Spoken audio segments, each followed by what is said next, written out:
बिस्मिल्लाहिर्रहमानिर्रहीम, अस्सलाम वालेकुम। लास्ट लेक्चर के अंदर हमने समझा था कि टूल्स क्या होते हैं और किस पर्पस के लिए इस्तेमाल होते हैं। टूल्स अगर शो हाइड करने तो वो हम किस तरह कर सकते हैं। आज के लेक्चर में हम पढ़ेंगे लेयर्स के बारे में कि लेयर्स क्या होती हैं और ये किस तरीके से काम करती हैं, और इसके साथ ही हम कुछ टूल्स भी आज हम यहाँ पे चेक करेंगे। अच्छा, लेयर्स क्या होती हैं। लेयर पैनल आपके पास यहाँ पे एक आ रहा होता है इस तरीके से, जिसमें आपके पास लेयर्स जो होती हैं। अब इसको पढ़ने से या समझाने से पहले मैं आपको एक एग्जांपल दे देता हूँ, जिससे आपको एक क्लियर हो जाएगा कि लेयर्स किस तरीके से काम करती हैं। अब सपोज़ करें आप लोग किसी स्कूल या कॉलेज के स्टूडेंट हैं या थे, या आप कोई भी काम करते हैं, तो होता क्या है कि जो आपके पास कॉपी रजिस्टर होता है उसमें होता क्या है कि आप एक दिन का काम करते हैं एक पेज पे, या एक टॉपिक का काम करते हैं एक दो तीन पेज पे टॉपिक वाइज। उसके बाद आप अगले दिन का काम करते हैं अलग पेज पे, या अगले टॉपिक का काम करते हैं आप अलग पेज पे सेपरेट करने के लिए। उससे क्या होता है कि आपका काम साफ़ सुथरा रहता है और सिक्योर रहता है। मिसाल के तौर पे एक चीज़ तो ये होती है कि एक तो पॉसिबिलिटी नहीं होती कि आप एक ही पेज पे सब कुछ लिख सकें, लेकिन फिर भी क्या हम क्या करते हैं, उसको ग्रुप वाइज करने के लिए पेज के हिसाब से यानी डेट के हिसाब से काम करते हैं कि आज की डेट का काम ये है, या आज की डेट का हिसाब किताब ये है, या एक टॉपिक का काम ये है, दूसरे टॉपिक का काम ये है। अब उससे होता क्या है कि फॉर एग्जांपल अगर आपका एक पेज ख़राब भी हो गया तो उससे सिर्फ आपका एक ही पेज ख़राब होता है, बाकी की कॉपी या रजिस्टर आपका ख़राब नहीं होता। तो सेम कॉन्सेप्ट आप अप्लाई कर लें फोटोशॉप के ऊपर, यानी हमें जितना भी काम करना है वो हर काम हमें अलग अलग लेयर के ऊपर करना है। अब वो कैसे होगा वो भी हम देखते हैं स्टार्ट करके। अच्छा, सबसे पहले आपके पास जब अगर आपने अभी नया फोटोशॉप इंस्टॉल किया है तो आपके पास यहाँ डिफरेंट पैनल्स आ रहे होते हैं बहुत सारे, यानी लेयर का भी आ रहा होगा और लेयर के अलावा बाकी पैनल्स भी आ रहा होगा। तो वो मैं आपको बताता हूँ कि वो आप किस तरीके से हाइड कर सकते हैं, उनको ख़त्म कर सकते हैं। तो आपको करना ये फ़िलहाल बिगनर लेवल के ऊपर तो जो आपके काम के पैनल्स है ना, उनको आपको स्क्रीन पे रखना है ताकि आपको परेशानी ना हो काम करने में। अब ये पैनल अगर आपके पास नहीं आ रहा तो आएगा कैसे, या अगर आ रहा है आप उसको गायब करना चाह रहे हैं या हाइड करना चाह रहे हैं तो वो कैसे हाइड होगा, शो कैसे होगा।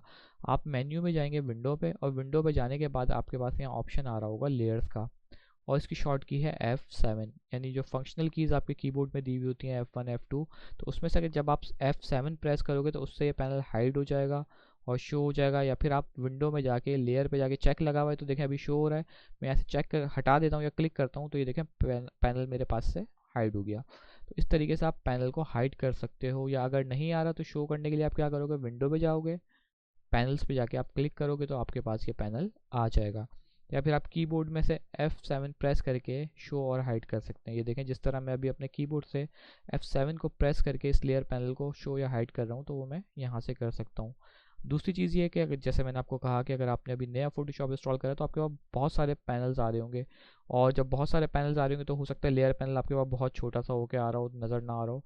तो वो समझाने के लिए मैं अभी क्या करता हूँ, जैसे यहाँ एक पैनल मैंने ये खोल दिया, एक पैनल मैंने ये खोल दिया, तो ये डिफरेंट पैनल्स आ रहे हैं, जिससे क्या हो देखें आपकी स्क्रीन का साइज़ कम हो गया और ये यहाँ पे आ गए। तो इसको ख़त्म करने के लिए आप क्या करोगे, यहाँ पे क्लिक करोगे, ये जो बटन आ रहे हैं इस तरीके से, और यहाँ से आप कर दोगे क्लोज ग्रुप टैब, यहाँ पे आओगे क्लोज ग्रुप टैब। तो इस तरीके से क्या होगा, आपकी स्क्रीन का स्पेस बढ़ जाएगा, आप इजीली काम कर सकते हो और अननेसेसरी पैनल्स आप हाइड कर सकते हो। तो जो पैनल्स आपको शो या हाइड करने हैं वो आप यहाँ से चेक लगा के उनको शो और हाइड कर सकते हो। फिलहाल हमने क्या करा कि हमारे पास टूल बॉक्स या टूल बार होना ज़रूरी था, वो हमने अपनी स्क्रीन पे शो रखा, और सेकंड हमने हमारा लेयर पैनल शो रखा।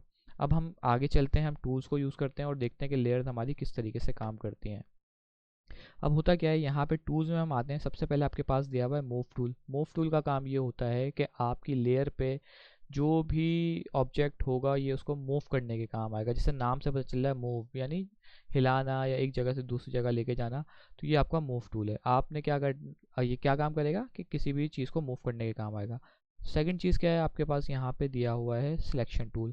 अब जब आप इस पर राइट क्लिक करोगे तो इसमें आपके पास दो टाइप के सिलेक्शन टूल दिए हुए हैं, एक रेक्टेंगुलर और एक एक्लिप्स, यानी एक राउंड वाला सिलेक्शन टूल है और एक स्क्वायर वाला है। अब जब मैंने यहाँ क्लिक करा, लास्ट लेक्चर में जिन लोगों ने देखा है उनको मैं बता चुका हूँ कि जो हमारे टूल्स होते हैं उनकी प्रॉपर्टीज़ ऊपर आती हैं, यानी उसको हम वहाँ से मॉडिफाई कर सकते हैं या चेंज कर सकते हैं अपने हिसाब से। अब हमने करना क्या है, हमने यहाँ से एक रेक्टेंगल लिया और यहाँ से मैंने क्या करा, एक बॉक्स बना दिया। तो ये आपको जो ब्लिंकिंग होती हुई नज़र आ रही है ये आपकी कहलाती है सिलेक्शन, यानी ये मैंने एक सिलेक्शन क्रिएट कर दिया। अब इस सिलेक्शन को क्रिएट करने का मतलब क्या था, इसको मतलब ये था कि इसको हम डिफरेंट पर्पसेस के लिए इस्तेमाल कर सकते हैं। मिसाल के तौर पे अब मुझे करना क्या है, उसके इसके अंदर मुझे एक कलर फिल करना है। अब कलर के लिए हम आते हैं टूल बॉक्स में, तो यहाँ आपको नज़र आ रहा होगा, ये देखें। अब आप यहाँ समझ लें कलर के आपको 2 बकेट दिए हुए, यानी 2 बाल्टियाँ दी हुई हैं सपोज करें। ऊपर वाला जो कलर है ये कहलाता है फोरग्राउंड कलर, और नीचे वाला जो कलर है ये कहलाता है बैकग्राउंड कलर। अब इसको यूज़ कैसे करेंगे हम, मिसाल के तौर पे अब बाय डिफ़ॉल्ट यहाँ पे आ रहा है ब्लैक कलर। अब ब्लैक कलर मुझे फिल करना है इस बॉक्स के अंदर, तो इसके लिए मैं क्या करूँगा, मुझे एक टूल चाहिए होगा जो कि मेरे पास कहलाता है paint bucket tool. Paint bucket tool यहाँ आपको आइकन से पता चल जाएगा। अब जाहिर सी बात है आप अभी बिगनर हैं तो आपको आइडिया नहीं है, लेकिन जब आप इन टूल्स को यूज़ करोगे और 5-6 बार इन सब टूल्स को यूज़ कर लोगे या 5-6 क्लासेस इनकी आप अटेंड कर लोगे तो आपको पता चल जाएगा। आप आइकन देख के भी टूल को पहचान सकते हो, वरना अगर आपको पहचान नहीं है तो आप जस्ट क्या करोगे, आप माउस लेके जाओगे किसी भी टूल पे और वहाँ उसका नाम लिखा हुआ आ जाएगा। इसी तरीके से किसी भी टूल का अगर आपको नहीं पता तो जस्ट आप उस पर माउस लेके जाएँ, उसका नाम आ जाएगा। नाम आने से क्या मतलब है, फॉर एग्जाम्पल जो मैं लास्ट क्लास में एक्सप्लेन कर चुका हूँ, जब यहाँ डॉट आ रहा है इसका मतलब इसके साथ मज़ीद टूल्स भी हैं। तो आपको जो नाम शो कराएगा वो उस टूल का शो कराएगा जो आपके पास ऑलरेडी सिलेक्टेड होगा या लास्ट या रिसेंट यूज्ड होगा, यानी लास्ट में हमने पेंट बकेट यूज़ किया है। अगर आपको याद नहीं है कि पेंट बकेट कौन सा है तो आप शॉर्ट की याद कर लें कि जी, यानी जब आप जी प्रेस करोगे तो उससे पेंट बकेट टूल आ जाएगा। अब मैंने क्या करा, यहाँ क्लिक करा तो ये देखें, ये बाकी टूल्स से अगर आप देखें तो ये अलग से हाईलाइट हो गया। इसका मतलब है अभी इन टूल्स में से मैंने पेंट बकेट को सिलेक्ट किया हुआ है। अब जब मैंने पेंट बकेट को सिलेक्ट किया तो ऊपर आ गई मेरे पास प्रॉपर्टीज़। फिलहाल हम प्रॉपर्टीज़ की डिटेल में नहीं जा रहे हैं क्योंकि आज आपका फर्स्ट लेक्चर है। तो यहाँ पे हम क्या करें, हम यहाँ पे देखते हैं, खोलते हैं तो यहाँ हमारे पास आ रहा है फोरग्राउंड कलर और पैटर्न। अब ये कह रहा है कि जब आप पेंट बकेट यानी इस पेंट बकेट से कलर फिल कर रहे हो तो आपको फोरग्राउंड के अंदर जो कलर है वो फिल करना है या पैटर्न वाला पैटर्न फिल करना है। हमने बोला कि फोरग्राउंड के अंदर जो कलर है वो फिल कर दो। अब फोरग्राउंड के अंदर कलर कौन सा है, फोरग्राउंड का बॉक्स यानी जो बकेट कहलाता है वो ऊपर वाला, तो इसमें है ब्लैक कलर। अब जब मैं यहाँ आके क्लिक करूँगा तो ये देखें इस बॉक्स के अंदर ब्लैक कलर फिल हो गया, यानी फोरग्राउंड के अंदर जो कलर था वो हमने पेंट बकेट टूल लेके इसको फिल कर दिया। दूसरी चीज़ का आपको इसमें क्या ध्यान रखना है, दूसरी बात का आपको इसमें ध्यान ये रखना है कि आपके पास जो सिलेक्शन आ रही है, शो हो रही है ब्लिंक करती हुई, जब आपका काम हो जाएगा तो आप इस सिलेक्शन को कर देंगे ख़त्म। अब वो कैसे करेंगे, आप जाएंगे यहाँ पे सिलेक्ट में, मेन्यू के अंदर सिलेक्ट में जाने के बाद आपके पास आ रहा है डी सिलेक्ट और इसकी शॉर्ट की होती है कंट्रोल डी। तो जब आप यहाँ क्लिक करेंगे तो ये आपकी सिलेक्शन हो जाएगी ख़त्म। यहाँ आपको ये चीज़ याद रखनी है लाजमी कि जब आपका काम हो जाता है तो आपको सिलेक्शन ख़त्म करनी पड़ेगी, वरना आगे ये कुछ ना कुछ प्रॉब्लम वरना ये आगे कुछ ना कुछ प्रॉब्लम क्रिएट कर देगा। अच्छा अच्छा, अब मैंने क्या करा, यहाँ पे सिलेक्शन ख़त्म कर ली। अब मैं क्या चाह रहा हूँ, सिलेक्शन तो ख़त्म हो गई, मैं चाह रहा हूँ कि मैंने जो बॉक्स बनाए मूव होके मेरे पास आ जाए ऊपर। अब जब मैं जाता हूँ, अब मैं क्या करूँगा, मूव करने के लिए मूव टू सेलेक्ट करूँगा। अब जब मैं इसको मूव करना चाह रहा हूँ तो ये मेरे पास मूव नहीं हो रहा। ये क्या बोल रहा है कि आपकी जो बैकग्राउंड लेयर है वो मूव नहीं हो सकता क्योंकि वो लॉक है। यहाँ से हम इसको क्लोज कर देते हैं, यानी उसको हमें यानी वो एरर हमें बोल रहा था कि हम इसको एक नॉर्मल लेयर में क्रिएट करें। अब ये मूव इसलिए नहीं हो रहा क्योंकि यहाँ अगर आप लेयर पैनल के अंदर साइड में देखें तो ये स्क्रीन हुई हुई है लॉक, और अब मैं इसको मूव करना चाह रहा हूँ तो ये मूव नहीं होगा। फिलहाल मैं क्या करता हूँ, मैं इसको करता हूँ बैक। बैक करने के लिए क्या करूँगा, अंडू मैं यूज़ कर सकता हूँ, कंट्रोल जेड। आप अपने कीबोर्ड से जब कंट्रोल जेड प्रेस करोगे तो आप क्या करोगे, आप बैक चले आओगे, यानी अंडू कर सकते हो, आप जो आपने काम किया उसको बैक कर सकते हो। तो मैंने अंडू किया। अब सिलेक्शन बना ली। अब मैं क्या कर रहा हूँ कि मैं दोबारा से जाता हूँ कलर, लेकिन कलर करने से पहले मुझे यहाँ क्या करना है, एक नई लेयर ऐड करवानी है। नई लेयर कैसे ऐड होगी, लेयर पैनल के अंदर आप जाएंगे और यहाँ पे आपके पास ये जो सेकंड नंबर पे ऑप्शन दिया हुआ है क्रिएट अ न्यू लेयर, यहाँ पे जब आप क्रिएट करेंगे तो यहाँ आपके पास एक नई लेयर ऐड हो जाएगी। तो यहाँ पे आप क्लिक करके क्या कर सकते हो, नई लेयर को ऐड कर सकते हो। यहाँ पे आपके पास नई लेयर ऐड हो गई। आपने पेंट बकेट टूल लिया और यहाँ आपने क्लिक करा तो ये आपके पास देखें यहाँ पे कलर फिल हो गया। सिलेक्शन ख़त्म करने के लिए सिलेक्ट में गए, आप यहाँ से डी सिलेक्ट कर सकते हैं या इसकी शॉर्ट की होती है कंट्रोल डी, आप वहाँ से उसको डी सिलेक्ट कर सकते हैं। सिलेक्शन ख़त्म हो गई। अब मैं आता हूँ मूव टूल पे। अब जब मैं इसको मूव करना चाहता हूँ तो ये देखें मेरे पास मूव हो गया। वजह क्या है कि मैंने जो एक नई लेयर बनाई थी वो लॉक नहीं थी, तो मैंने इसको मूव कर लिया। अब मैं क्या करता हूँ, मैं दोबारा से आता हूँ, मैं यहाँ पे राइट क्लिक करता हूँ, मैं यहाँ से लेता हूँ इक्लिप्स टूल, मैंने ये लिया और इसको मैंने क्या करा, एक सर्कल बनाया। सर्कल बनाने के बाद इसमें भी मैंने क्या करा, कलर करा। पेंट बकेट में आता हूँ, यहाँ मैं कर लेता हूँ कलर, और कलर करने के बाद सिलेक्शन मुझे ख़त्म करनी है, ये चीज़ आप याद रखिएगा। सिलेक्शन ख़त्म की। अब मैं आता हूँ मूव करता हूँ। अब देखें लेयर्स में होता क्या है, क्योंकि अभी जो मैंने काम किया है एक ही लेयर पे किया है। अब मैं चाहता हूँ कि मेरा सर्कल जो है मूव होकर ऊपर आ जाए। तो जब मैं इसको मूव करूँगा तो होगा क्या कि ये सर्कल और ये बॉक्स दोनों एक साथ मूव हो रहे हैं। इसकी वजह क्या है? इसकी वजह यह है कि दोनों जो हमने ऑब्जेक्ट बनाए हैं वो एक ही लेयर पे बना दिए। तो अब हुआ क्या कि ये दोनों एक साथ मूव हो रहे हैं। तो अब मुझे करना क्या है, मैं अगर चाहता था कि मेरा ये जो सर्कल है ये अलग मूव हो, ये अलग मूव हो, तो इसके लिए मुझे करना क्या चाहिए था? मुझे इसको अलग लेयर पे क्रिएट करना चाहिए था। मैं वापस से क्या करता हूँ, इसको अंडू करता हूँ कंट्रोल Z से। अब ये देखें सिलेक्शन आ गई। अब मुझे क्या करना है, कलर फिल करने से पहले यहाँ एक लेयर ऐड करवानी है। यहाँ पे हम आए, यहाँ से हमने नीचे से लेयर ऐड करवाई, तो देखें लेयर 2 आ गई आपके पास।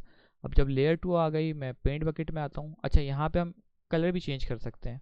मैं चाह रहा हूँ कि ब्लैक कलर ना करूँ, तो मुझे क्या करना पड़ेगा, फोरग्राउंड कलर पे आके जो कलर वाला एरिया आपको दिख रहा है ना, इस कलर के अंदर ही किसी भी हिस्से पे आप क्लिक कर दें तो आपके पास एक नई विंडो ओपन हो जाएगी आपके पास। यहाँ देखें इस तरीके से। अब यहाँ आप समझें, ये दिखा रहा है करंट कलर और ऊपर आपको दिखा रहा है न्यू कलर। करंट कलर हमारा कौन सा सिलेक्ट हुआ है? बिल्कुल ब्लैक कलर सिलेक्ट हुआ है। अब मैं क्या करता हूँ, मैं यहाँ पे फॉर एग्जांपल इसको कर लेता हूँ रेड। अब इस एरिया में से मैं कलर पिक कर सकता हूँ अपना। जैसे मैंने रेड कलर सेलेक्ट किया, यानी आपने जो करंट कलर लिया हुआ है वो ब्लैक है, आप जो न्यू कलर लोगे वो मैरून या रेड कलर हो जाएगा। मैं क्या करता हूँ, ओके। ओके करने के बाद मैंने यहाँ क्लिक किया, तो ये देखें मेरे पास मैरून कलर हो गया। मैंने क्या करना है, सिलेक्शन करनी है ख़त्म। अब मैं आता हूँ वापस मूव टूल पे, क्योंकि मुझे मूव करना है। मूव करने के लिए क्या करेंगे हम, यहाँ से जब इसको मूव कर रहे हैं तो अब देखें लेयर अलग अलग होने का फ़ायदा आपको समझ में आ गया होगा उम्मीद है, कि यहाँ से जब आपने सर्कल को मूव करना है तो आपको सर्कल ईजिली मूव हो जाएगा। अब अगर मुझे जो ब्लैक वाला बॉक्स है इसको मूव करना है तो मुझे क्या करना पड़ेगा, इस लेयर पे आए, लेयर 1 सेलेक्ट की, अब मैं इसको मूव कर रहा हूँ, तो ये देखें। तो अब ये दोनों लेयर्स क्या सेपरेट हैं, तो मैं इसको मूव करके अपने हिसाब से एडजस्ट कर सकता हूँ। तो बेसिकली लेयर का फ़ायदा ये होता है कि जब आप हर काम अलग लेयर पे करोगे तो फिर आप उसको ईजिली मूव कर सकते हो या अपने हिसाब से एडजस्ट कर सकते हो। अब एक और काम करते हैं, हम यहाँ एक और नई लेयर क्रिएट करते हैं। सिलेक्शन पे आते हैं, दोबारा मैं एक सर्कल बना लेता हूँ। मुझे इसका कलर चेंज करना है, तो फोरग्राउंड कलर के एरिया में यहाँ पे आप क्लिक करेंगे। उसके बाद आप क्या करेंगे, अब फॉर एग्जांपल जैसे यहाँ आ रहा था ब्लू कलर, मैरून कलर, तो अब मुझे क्या करना है, फॉर एग्जांपल येलो कलर चाहिए। अब इस एरिया में तो येलो नहीं आ रहा, येलो कलर यहाँ आ रहा है, तो आप यहाँ से इस तरीके से डॉट को पकड़ के मूव करेंगे तो ये देखें आपके पास येलो कलर आ गया, और येलो से रिलेटेड जितने भी आपके पास कलर्स थे वो यहाँ पे आ जाएंगे। यानी अगर आपको अपनी मर्ज़ी का शेड चाहिए तो पहले आपको यहाँ आना है, इस तरीके से इस एरिया को मूव करके, उसके बाद फिर आप इसमें से लाइट डार्क जो भी सिलेक्ट करना है वो आप यहाँ से कर लेंगे। तो ये आपको करंट कलर दिखा देगा, जो आप नया कलर सेलेक्ट करेंगे वो आ जाएगा। उसके बाद आपने क्या करना है, जस्ट ओके। तो ये देखें फोरग्राउंड में भी चेंज हो गया। पेंट बकेट टूल हमारा यूज़ होता है कलर करने के लिए, तो हमने यहाँ क्लिक किया तो ये देखें आ गया। सिलेक्शन में कंट्रोल D शॉर्ट की से ख़त्म कर देता हूँ। अब देखें तीनों लेयर्स मेरी क्या हैं, अलग अलग आ गई। अब अगर मुझे इसको सर्कल को मूव करना है तो यहाँ मूव करने से नहीं होगा, आपको इस लेयर को भी सिलेक्ट करना पड़ेगा। क्यों? क्योंकि मूव टूल को ये नहीं पता कि अगर आप सोचें कि आप मैं इसके ऊपर ला के क्लिक करके बोलूँगा मूव टूल आप रेड वाले सर्कल को मूव कर दो, तो उसको नहीं पता चलेगा। आपको लेयर को बताना पड़ेगा कि भाई मूव टूल आप यहाँ आओ और यहाँ से आप रेड वाले को मूव करो, या मूव टूल आप इस लेयर पे आओ इसको मूव करो। तो जो लेयर सेलेक्ट होगी आप उसको मूव कर सकते हैं। एक तरीका इसमें क्या होता है, इसमें एक तरीका होता है, अगर आप चाहते हैं कि आप लेयर पे क्लिक नहीं करें बार बार, ऑटोमेटिक जहां माउस लेके जाए वो हो जाए, तो इसमें एक होता है ऑटो सेलेक्ट का।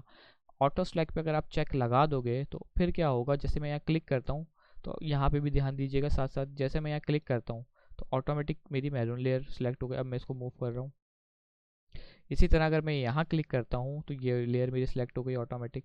इसी तरह अगर मैं ब्लैक पे क्लिक करता हूँ तो ये मूव हो गया। तो आप अगर ऑटो सेलेक्ट पे चेक लगा दोगे तो फिर जिस ऑब्जेक्ट पे आप क्लिक करोगे ये ऑटोमेटिक उस लेयर को सिलेक्ट कर लेगा। ये देखें इस तरीके से। उम्मीद है ये चीज़ क्लियर हो गई होगी। अच्छा अगर मैं यहाँ से हटा देता हूँ तो फिर ये सिर्फ इसी को मूव करेगा जब तक मैं मैनुअली इसको सिलेक्ट करके ना बताऊँ कि मुझे किस लेयर को मूव करना है। अच्छा अब अगर आप ऑटो चेक का फ़ायदा या नुकसान क्या है, अगर आपके पास 3-4 ऑब्जेक्ट है ना जिस तरीके से अभी मेरे पास हैं, तो जब तो ये ठीक रहेगा, लेकिन जब आपके पास बहुत ज़्यादा डिज़ाइन हो जाएंगे ना उस वक्त फिर आपको प्रॉब्लम क्रिएट करेगा। आप क्लिक कहीं करना चाह रहे होंगे हो कहीं रहा होगा, लेयर कोई से सिलेक्ट करना चाह रहे होंगे हो कहीं कोई और सी लेयर सिलेक्ट हो रही होगी। तो इसलिए आप क्या करते हैं, नॉर्मली हम इसको ऑटो से हटा के रखते हैं। तो आप क्या कर सकते हो, यहाँ से इस तरीके से मूव करके से अपनी मर्ज़ी से मैनुअल सेलेक्ट करके इसको मूव कर सकते हैं। दूसरा इसका एक शॉर्टकट की ये होती है कि आपने कंट्रोल प्रेस किया, अब जैसे मुझे इस लेयर को मूव करना है लेकिन मैं यहाँ से क्लिक नहीं करना चाह रहा, तो मैं क्या करूँगा, कंट्रोल दबा के जब मैं यहाँ क्लिक करूँगा तो मेरी लेयर ऑटोमेटिक सिलेक्ट हो जाएगी, ये वाली, ये देखें। मुझे इसको मूव करना है लेकिन अभी ये मूव नहीं हो रही, मैं क्या करूँगा, कंट्रोल दबाऊँगा कीबोर्ड से और फिर जब मैं इस पर क्लिक करूँगा तो ये ऑटोमेटिक मेरी लेयर चेंज कर देगा। आप यहाँ पे भी देखिएगा कि कंट्रोल दबा के मैंने क्लिक किया तो ये यहाँ हो गया, यहाँ क्लिक किया तो ये हो गया।